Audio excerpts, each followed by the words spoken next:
to be ya, born to be ya, born to be ya.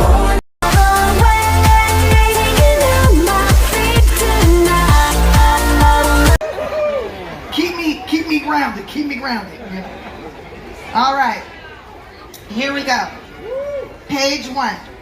Layla loved summertime in the Overlook Woods. She loved having nothing to do but explore every nook and cranny of the forest. You see that? Nope, it's not the nook and crannies. There it is. There's the nook and crannies. I'm gonna do this too, just cause I can't help myself. I'm from the 1900s.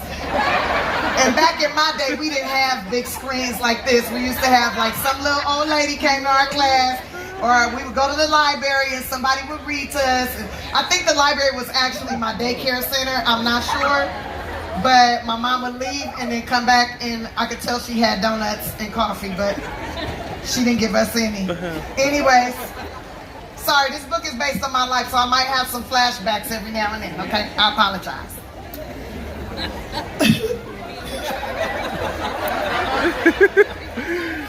Okay, she loved exploring every nook and cranny, along with her friends Gwendolyn Goblin, Olivia Fairy, and Cecilia Cat.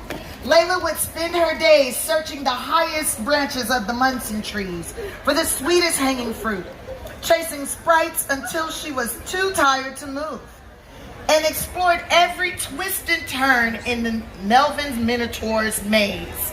But at this summer's end, things were different. As soon as the first leaf fell, Layla knew it was time to start going to school. Ooh, time to go to school.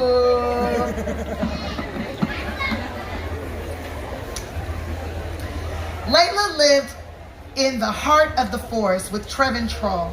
Trevin had watched over her and cared for her since Layla was barely old enough to trot on her own.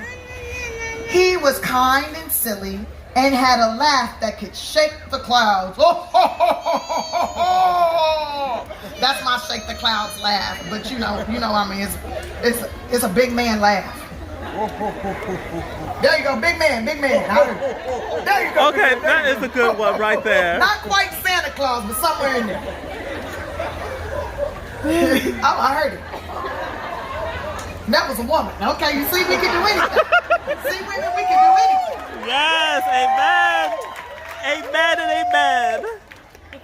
Do I really have to go to school tomorrow? Layla asked Trevin as he tucked her in for the night. Everybody has to go to school, Layla. It's nothing to be scared of. It's where you start to show the world how truly special you are. But I'm not ready, Layla argued. Yes, you are, Trevin said, smiling as he tickled her behind her ear. Trust me, she ready. She ready. I'm gonna do this. I can't help it. She ready. My nuts up there. The next morning, Layla put on a brave smile as she first stepped through the grand gates of Unicornia. As she peered into the main courtyard, she thought she was in a dream. There were unicorns everywhere. Look at so many unicorns, all kind of colors and everything. You see all the unicorns over here? Oh, Unicornia yeah. is cool. It kind of reminds me of like Unicorn USC, Academy that I just watched on Netflix. Oh, yeah, definitely that. Oh, yes, definitely Unicorn Academy. Oh, I have to On the blacktop, a group of unicorns were playing hornball while they waited for the first bell to ring. That's a two for Peachy Pink, a blue unicorn said. No way, Babsy, a rose-colored unicorn shouted back. It's totally missed, so it's a dunkster. You lose a turn. Batsy seemed to know her friend was right, so she lowered her horn and stepped out of the circle. The ball started to whiz around again as one unicorn after another slapped, whacked, and kicked it. Layla tried to keep up with the action, but it was all moving too fast. That said, the game did look like a lot of fun. So when the ball skipped out and rolled over to her, Layla tried to throw it back, but pop! Her horn popped the ball. Oh, she messed up the game. Nobody likes when you mess up their game.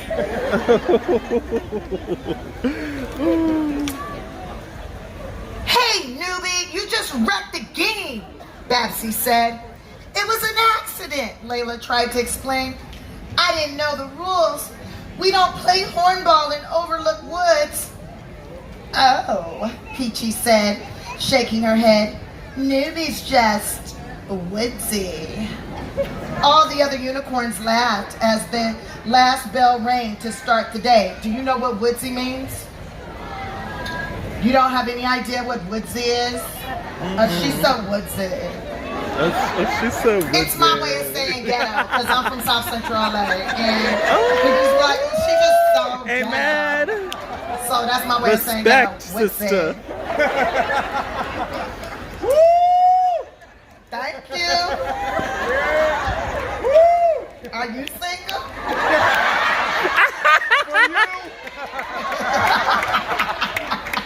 He cheering for me and stuff. I don't even know him, but I like him. I wish I had somebody cheering for me when I was a kid reading. Boy, it was. Amen. Amen and amen. And somebody's like, "Whoa, you finished the page. Keep going, Tiff." I'm like, "Oh, okay." Okay, yes, keep going, keep going. Unfortunately for Layla, things did not get much better from there. She lost her way on the way to homeroom, had no one to eat lunch with, and sat in someone's chewing gum during recess. If this was her showing off how special she was, Layla would have just as soon have hidden behind a Munson tree for the rest of eternity. Oh, you know when you have one of those days, it's just like, where the hell? I have a lot of days like that, and apparently the whole public knows about it.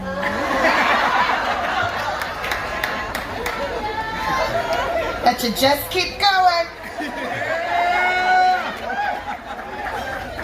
But she knew she had to go back again the next day, and she was determined to find a way to fit in. Layla asked her friend Olivia Ferry to do her mane, so it was awesome all over. Gwendolyn Goblin showered glitter around her legs and hooves, and Cecilia Cat made bows out of leaves and beads out of beetles. Now, she ready, Layla sang as she danced a little. She ready, she ready. She ready. Yeah, she ready. Amen. But when Layla stepped off the bus the next morning, Babsy Baby Blue took one look at her and said, "Oh my, bows and beads and bangles and glitter. This girl is so very woodsy." Haters. Haters. Haters. They're so mean.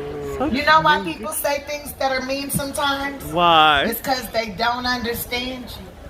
Oh, amen. They don't understand, so they say mean things. They don't understand why she got all this glitter and stuff, so they pointing at her, they talking mess. But they gonna learn. They gonna learn. By the third day, Layla didn't want to go back to school at all. Finally, Trevin knocked on the bedroom door. "You going to be late, Layla." "I'm not going," Layla shouted back. "I hate Unicornia. Everyone there calls me Woodsy." "Woodsy?" Then Trevin laughed that honking laugh of his. "If I had an ingot for every time someone called me Woodsy, I'd be one rich troll." Layla buried her head further under her pillow. They just don't understand how special you are yet, Layla. Just be ready, and I promise your time to shine will come.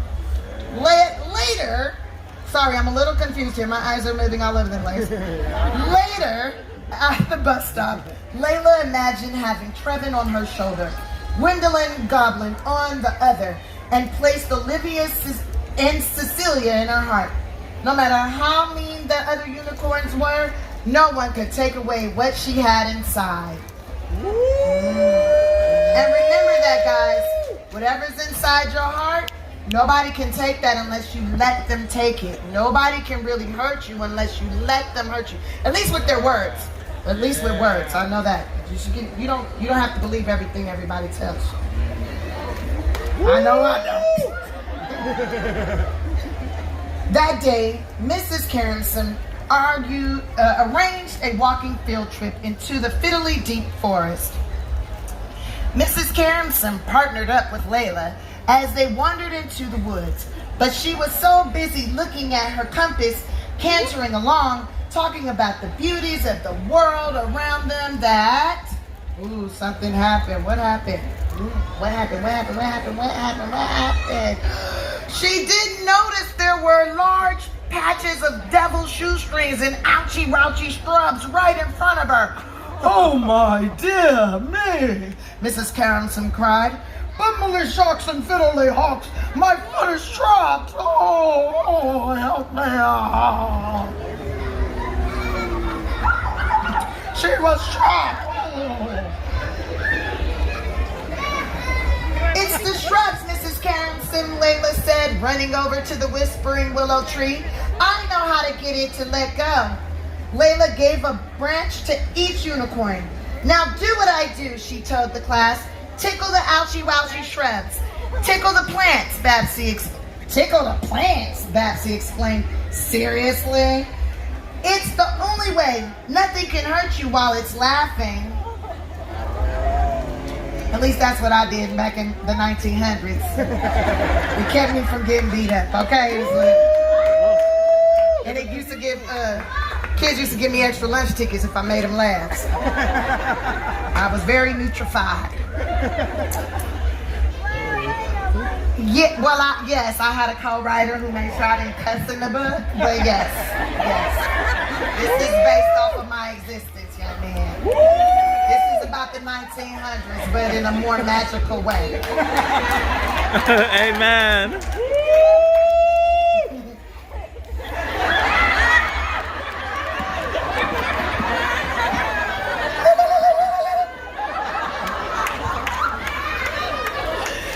And much to the whole class's amazement, it worked. Mrs. Carenson got up, dusted herself off, but when she bent down to get the thing she dropped, she cried out, oh my dear, my compass is broken. Don't worry, Mrs. Carenson, I grew up in these woods. We don't need a compass to find our way. But then suddenly a huge thud shook the ground, and the woods around them grew dark.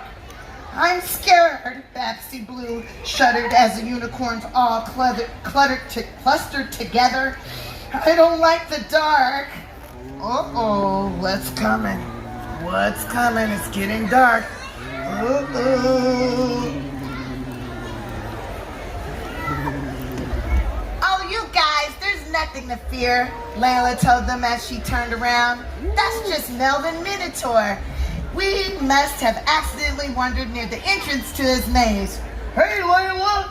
Hey, Melvin, Layla said. We're a little lost. Can you help us find our way back to school? It'd be my pleasure, Melvin told her before turning to the rest of the unicorns. And you know, I used to be scared of the dark too before I met Layla, that is. Then I learned when something's black, it's just really where all the colors meet. And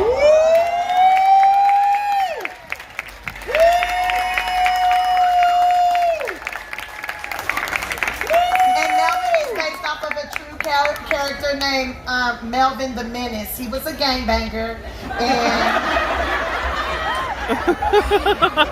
it's the truth. And he used to help me get around in the hood, and I used to make him laugh and be nice. Get on, Melvin!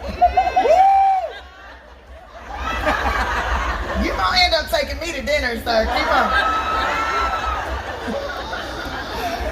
When they got back to school, Miss Tulip, the principal, was waiting for them. Layla, you're a hero, she exclaimed. Nah, Layla explained with a smile. It's just how I am. She ready, she told her teacher as she did her little dance. She ready, she ready, she ready, she ready. The end.